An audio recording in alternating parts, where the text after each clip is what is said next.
ఏంటి బీఆర్ఎస్ వ్యూహం ఏంటి మున్సిపల్ ఎలక్షన్లో? ఎన్ని మున్సిపాలిటీలు కైవసం చేసుకుందాం అనుకుంటారు, ఎన్ని కార్పొరేషన్లు కైవసం చేసుకుందాం? డెఫినెట్లీ మాకు ప్రజలపైన నమ్మకం ఉన్నది.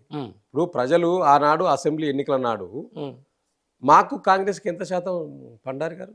జస్ట్ 2% 2% అంటే ఓట్ల రూపంలో చూస్తే ఒక 5 లక్షల ఓట్లు కొద్దిగా అటు ఇటు అయినాయి, అంతే కదా తేడా. అంత మాత్రానే బీఆర్ఎస్ మొత్తం ఇక్కడ పని అయిపోలే కదా పని. ఇప్పుడు వాళ్ళు ఏం చెప్తున్నారంటే ఇప్పుడు బీజేపీ ఒక స్టాండ్ తీసుకున్నది ఏమంటారు మొన్నటి నుంచి వెళ్ళంటే బీఆర్ఎస్ గురించి చర్చ అవసరం లేదు, అది అసలు పార్టీ ఉన్నదా ఇక్కడ? అరే నీ ఇదే లెక్క. ఈ రాష్ట్రంలో మొన్న పంచాయతీ ఎన్నికలు జరిగితే 40% పంచాయతీ ఎన్నికలను మేము గెలిపించుకున్నాము. ఎక్కడైనా ప్రభుత్వం అధికారంలో ఉంటే గతంలో 10 సంవత్సరాలు మేము పరిపాలించిన నాడు కాంగ్రెస్ ప్రతిపక్షంలో ఉంటే వాళ్ళు గెలుచుకున్నది 15% పంచాయతీ ఎన్నికల్లో. మేము వీళ్ళు అధికారంలో ఉండి 2 సంవత్సరాలు సంక్షేమ పథకాలు అందజేసినామని చెప్పుకున్న దాంట్లో 40% సర్పంచులు ఇండైరెక్ట్ ఎన్నికలు జరిగిన దాంట్లోనే 40% గెలుచుకుంటే ఇలా రేపు మున్సిపల్ ఎన్నికల్లో పార్టీ గుర్తుతో జరిగే ఎన్నికల్లో ఈ కాంగ్రెస్ ప్రభుత్వ వైఫల్యాలు వారు ఇచ్చిన హామీలను ప్రజల ముందుకు పెట్టి గులాబీ జెండా ఎగిరేయడానికి ఇలా తెలంగాణ ప్రజలు ముఖ్యంగా మా పార్టీ నాయకత్వం ఎక్కడికక్కడ పకడ్బందీ ప్రణాళిక చేసుకున్నాము. ఇప్పటికే ఇన్ఛార్జీలు వేసుకున్నాం, జిల్లాల రివ్యూ జరిగింది. ఇలా పట్టణాల విషయానికి వస్తే ఒక్కసారి పన్నారు గారు గతంలో 10 సంవత్సరాలు పరిపాలించిన నాడు కేటీఆర్ గారు మున్సిపల్ శాఖ మంత్రిగా ఉన్నప్పుడు బ్రహ్మాండంగా పట్టణాలను పారిశుద్ధ పరంగానే కాకుండా బ్రహ్మాండంగా అన్ని రకాలుగా అభివృద్ధి చేసినాం. ఒక పట్టణాలు ఒక పక్క పల్లెలు పట్టణాలు రెండిట్లో కేంద్ర గ్రామీణాభివృద్ధి శాఖ నుంచి వెళ్ళి రాష్ట్రపతి ద్వారా అవార్డులు తీసుకొచ్చినామండి. పట్టణాలకు వచ్చినాయి, గ్రామాలకు వచ్చినాయి. ఈ 2 సంవత్సరాలు ఒక్క అవార్డు వచ్చిందా కాంగ్రెస్ హయాంలో? పట్టణాలకు కానీ పల్లెలకు కానీ ఎక్కడ పల్లెల్లో పారిశుద్ధం అంటే ఒకటిపోయా, పట్టణాల్లో పారిశుద్ధం తీసుకుంటోడు లేడా? రైట్, ఎక్కడిదక్కడ జామ అయిపోయా. కానీ నేను అనేది మళ్ళీ మీరు నాకు వచ్చాను, మీరు సరిగినలే. ఎన్ని మున్సిపాలిటీలు కైవసం చేసుకుందాం అనుకున్నారు, ఎంత కార్పొరేషన్లు బీఆర్ఎస్ పార్టీ గెలుస్తారు అనుకున్నారు, దీనికి చేస్తున్న మీరు ప్రతి వ్యూహాలు ఏంటని అడుగుతున్నా. డెఫినెట్లీ ఇప్పుడు నేను ఏందేమంటున్నా, ఇన్ఛార్జ్ లేచినంత మాత్రాన గెలుస్తారా? ఇప్పటి వరకు సరే అధికారం అయిపోయింది, ప్రతిపక్షంలోకి వచ్చి కూడా దాదాపు 2 సంవత్సరాలు దాటింది. స్థానికంగా కమిటీలే వేయకుండా ఈరోజు ఎలక్షన్లోకి పోయి, ఎందుకంటే ఇప్పుడు వచ్చే ఓట్లన్నీ కూడా పార్టీ గుర్తులతో నడిచేటి, కనీసం గ్రామ స్థాయిలో నుంచి కానీ మన రాష్ట్ర స్థాయి వరకు ఒక కమిటీలు కానీ పార్టీ కమిటీలు లేకుండా ఇలా ఎలక్షన్లోకి పోతే ఏ విధంగా ప్రజలు రిసీవ్ చేసుకుంటారు, నాయకులు ఏ విధంగా రిసీవ్ చేసుకుంటారని నేను మిమ్మల్ని అడుగుతున్నా, మీరు ఏం చెప్తారు? ఇప్పుడు డెఫినెట్లీ పార్టీ కమిటీలు నిర్మాణం కావాల్సింది 2 ఏళ్ళు దాటిపోయింది కదా. దానికి ఒక్కొక్కరు ఇప్పుడు అదే కదా, ఇప్పుడు పార్టీ ఏం చేస్తూ ఉన్నదంటే కాంగ్రెస్ పార్టీ దాన్ని మమ్మల్ని డైవర్షన్ చేసుకుంటూ పార్టీ కమిటీలు వేసుకున్న డైవర్షన్ అంటే నేను ఏమంటున్నా, పార్టీ కమిటీ నిర్మాణం జరుగుతుంది. గతంలో కేసీఆర్ గారు చెప్పారు, మొన్న కూడా కేటీఆర్ గారు కూడా చెప్పారు. ఇవి ఎన్నికలు ఇప్పుడు మొన్నటిదాకా పంచాయతీ ఎన్నికలు వచ్చినాయి, ఇప్పుడు మున్సిపల్ ఎన్నికలు ఉన్నాయి.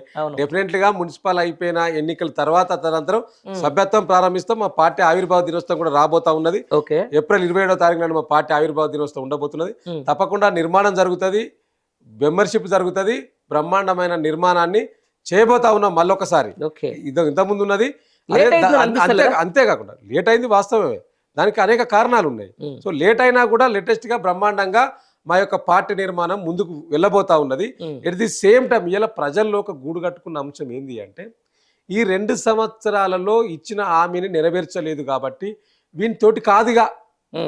ఇది ప్రజల భాష నుంచి చెప్తున్నా నేను. గ్రామాలకు పోయి మైక్ పెడితే అంటాడు మనతోటి కాదా ఇక రేవంత్ రెడ్డి తోటి కాదు, అందుకని వాళ్ళ భాషలో చెప్తున్నా వీనితోటి కాదుగా. సారీ ఫర్ ఇంటరప్ట్, ఈయనతోటి కాదు. రైట్, నిజంగా 100% నేను కూడా ప్రజాక్షేత్రంలో తిరుగుతా, జర్నలిస్ట్గా, ప్రజాప్రతినిధిగా, లేకపోతే ఒక రాజకీయ నాయకులు, మీరు కూడా జనంలో తిరగాల్సిందే. కాంగ్రెస్ పార్టీ మీద వ్యతిరేకత ఉన్నమాట వాస్తవమా? చాలా వ్యతిరేకత ఉన్నది. రైట్, నేను ఎంత వ్యతిరేకత అంటే ఇప్పుడు 40-60% వచ్చిన పంచాయతీ ఎన్నికలు చూసినాం కదా మనం, గుర్తులేని దాంట్లోనే నువ్వు పోలీస్ వ్యవస్థను దగ్గర పెట్టుకొని భయభ్రాంతులకు గురి చేయించి ఆయనతో గెలిచినావు కదా. ఇవాళ గుర్తు ఎన్నికలు, గుర్తుతో జరుగుతున్న ఎన్నికలు. నీకు గుర్తు కనపడంగానే కేసీఆర్ కనబడతాడు, కేసీఆర్ కనబడంగానే కేసీఆర్ చేసిన అభివృద్ధి కనబడుతుంది, కేసీఆర్ కనబడంగానే కేసీఆర్ ఇచ్చిన 2000 పెన్షన్ కనబడుతుంది, కారు గుర్తు కనపడంగానే ఆ గ్రామంలో జరిగిన శ్మశాన వాటిక కనబడుతుంది, లేకపోతే పట్టణాల్లో జరిగిన పారిశుద్ధం, బ్రహ్మాండమైన పారిశుద్ధం చేసిన అభివృద్ధి కనబడుతుంది కదా. అప్పుడు చేసిన అభివృద్ధి కదా, వీరు కొత్తగా చేసింది ఏమున్నది? నేను చెప్పడం కాదు, ఇవాళ వాళ్ళ ఎమ్మెల్యే రాజగోపాల్ రెడ్డి గారు ఏం స్టేట్మెంట్ ఇచ్చిండు, త్వరలో ఒక బాంబు వేలుస్తారంటుండు. ఏమంటుండంటే ఇప్పటికే 2 సంవత్సరాలు అయితే ఒక్క రూపాయి ఇవ్వలేదట. బీఆర్ఎస్ పార్టీలోకి ఎవరు వచ్చే అవకాశం ఉంది? అదే ఇప్పుడు బాంబు పేలుస్తారంటే ఏంది మీ ఉద్దేశం? డెఫినెట్లీ గా నాకు అనిపిస్తా ఉన్నది ఆయన మాటల తీరు బట్టి చూస్తే కాంగ్రెస్ లో ఎక్కువ కాలం ఉండలేడు. ఏమైంది? భవిష్యత్తులో బీఆర్ఎస్ కి రావచ్చు, రావచ్చు. వస్తే స్వీకరిస్తారా? రావచ్చు. ఇప్పుడు వస్తే స్వీకరిస్తారా? డెఫినెట్ గా. ఇప్పుడు ఎందుకు తీసుకోము? రాజకీయ పార్టీ మాది మఠం వాసుదేవ్ రెడ్డి గారు నడుపుతున్నా. ఇదే విషయానికి సంబంధించిన దాని మీద ఒకవేళ రాజగోపాల్ రెడ్డి బీఆర్ఎస్ పార్టీలోకి వస్తే మీ పార్టీకి ప్లస్ అవుద్దని మీరు అనుకుంటారా? అరే డెఫినెట్లీ. ఇప్పుడు కాంగ్రెస్ పార్టీని తిరస్కరించి ఈ కాంగ్రెస్ పార్టీ తోటి అయితే లేదు, ఈ ముఖ్యమంత్రి ఒక ఫెయిల్యూర్ ముఖ్యమంత్రి, ఈ ప్రభుత్వంలో ఏం జరుగుతలేదు, అభివృద్ధి అని రోజు మొత్తుకుంటున్నాడు కదా. అంటే నువ్వు అధికార పార్టీని వదిలేసి ప్రతిపక్ష పార్టీకి వచ్చే అవకాశం ఉన్నదన్నప్పుడు ఎందుకు తీసుకోమంటే డెఫినెట్లీ కదా. అంటే ఇప్పుడు ఆయన ఫెయిల్యూర్ చూపిస్తాడు కదా. ఇంకొకటి ఒక్క రాజగోపాల్ రెడ్డి గారు కాదు, అనేక మంది ఇలా కేసీఆర్ కు మద్దతు రెడీగా ఉన్నారు. అనేక మంది ఎమ్మెల్యేలు మాట్లాడుతూ ఉన్నారు. మీరే చెప్పారు తీసుకోమని చెప్పారు కదా. ఇప్పుడు పార్టీ నుంచి వెళ్ళి పోయిన వాళ్ళు ఎవరైతే మా పార్టీ గుర్తు మీద గెలిచిన వాళ్ళు ఎవరైతే ఉన్నారో వారు పార్టీ గుర్తు మీద గెలిచి ఈ పార్టీకి ద్రోహం చేసిండ్రు కాబట్టి వారు తీసుకోం. కానీ పార్టీ గుర్తు మీద వాళ్ళు గెలవలేదు. ఇప్పుడు అత్త అని చెప్పిన వాళ్ళు, ఇప్పుడు జైన్ వాళ్ళు కూడా పార్టీ గుర్తు మీద గెలవలేదు. ఓడిపోయినాక పోయిన వాళ్ళు కొంతమంది ఉన్నారు. డెఫినెట్లీగా ఇప్పుడు పార్టీ బలపడాలంటే పార్టీ బలపడాలంటే అక్కడ ఉన్న ఈక్వేషన్ క్యాలిక్యులేషన్ కూడా చూస్తాం కదా అండి.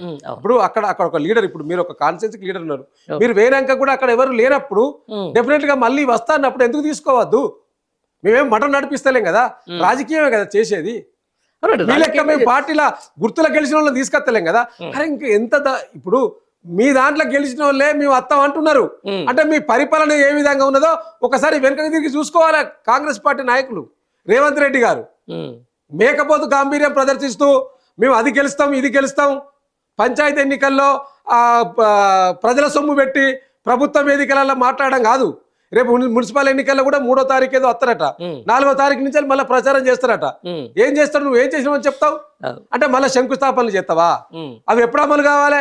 అరే ఎమ్మెల్యేకి ఒక్క రూపాయి లేదని గగ్గోలు పెడతా ఉన్నారు, డెవలప్మెంట్ పండిస్తారని గగ్గోలు పెడతా ఉన్నారు. మేము ఎందుకు గెలిచినవరా నాయన, మేము అంతా ఫంక్షన్లకు బారసాలకు ఓడి తప్పితే మాకు ఏం పని లేదని చెప్పి వాళ్ళే భావిస్తా ఉన్నారు నీ కాంగ్రెస్ పార్టీ ఎమ్మెల్యేలే.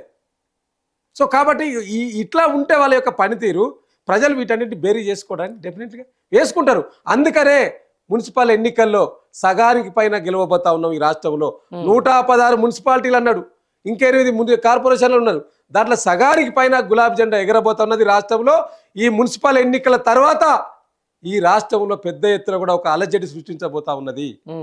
మున్సిపల్ ఎన్నికల తర్వాత మేము కూలగొట్టడం కాదు, ఇలా ఈ రాష్ట్రాన్ని పరిపాలిస్తున్న నాయకత్వం పట్ల వారి పార్టీలో ఉన్నోళ్ళే ఢిల్లీకి పోయి ఏకరువు పెట్టుకోబోతూ ఉంటారు. డెఫినెట్లీ కదా, అంతే కదా. ఇప్పుడు వాళ్ళు గెలవకుంటే పాలన వైఫల్యం ఎవరి ముఖ్యమంత్రిదే ఉంటుంది కదా. ఇప్పటికే ముఖ్యమంత్రి యొక్క పనితీరు పట్ల అందరూ పెదవి విరుస్తా ఉన్నారు కదా వాళ్ళ పార్టీలో ఉన్నోళ్ళే. వారి యొక్క వ్యవహార శైలి పట్ల వారు పొమ్మడలేక పొగబెట్టినట్టు వారికి అనుకూలమైన పత్రికలు తీసుకొని ఒక రాష్ట్ర ముఖ్యమంత్రి ఒక పత్రికా యజమాని దగ్గరికి పోయి శుభాకాంక్షలు చెప్పే సంస్కృతి దాపురించిందంటే నువ్వు మొత్తం ఈ యొక్క వ్యవస్థను ఆయన కాళ్ళ దగ్గర పెట్టినావు, ఈ రాష్ట్ర వ్యవస్థను మొత్తం ఆయన కాళ్ళ దగ్గర పెట్టినావు. ఇది ఒక్కటి చాలు నీ యొక్క గ్రాఫ్ పడిపోవడానికి, అంతేనా? సో కాబట్టి ఇలా మేము కూల్చడం కాదు, వారి పార్టీలు ఉన్న నాయకులే వారి మీద కంప్లైంట్లు ఇచ్చుకుంటా ఉన్నారు, వారే బయటపడతా ఉన్నారు. ఇట్లా అంటున్నారు, నేను 10 ఏళ్ల పాటు నేనే ముఖ్యమంత్రి ఉంటా అంటున్నాడు కదండి. ఏం మీరు మేకపోతే గాంభీర్యం ప్రదర్శించకుంటే నేను 10 ఏళ్ల పాటు ముఖ్యమంత్రి ఉండనంటే రేపు నువ్వు పోతావా, నువ్వు ఆయన దగ్గరికి పోతావా, లేకపోతే నువ్వు ఓటేస్తావా, అరే వీడే ఉండనంట అంటారు కదా. ప్రజల ముందట అంతే మేకపోతే గాంభీర్యం ప్రదర్శిస్తాను. నువ్వు 10 ఏళ్ల ముఖ్యమంత్రి అంటే నువ్వు నీ యొక్క విజన్ ఉన్నదా? అసలు ఈ రాష్ట్రానికి ఏం చేయని ఒక విజన్ ఉన్నదా? నువ్వు 10 ఏళ్ల విజన్ కాదు 2047 విజన్ అంటున్నాడు.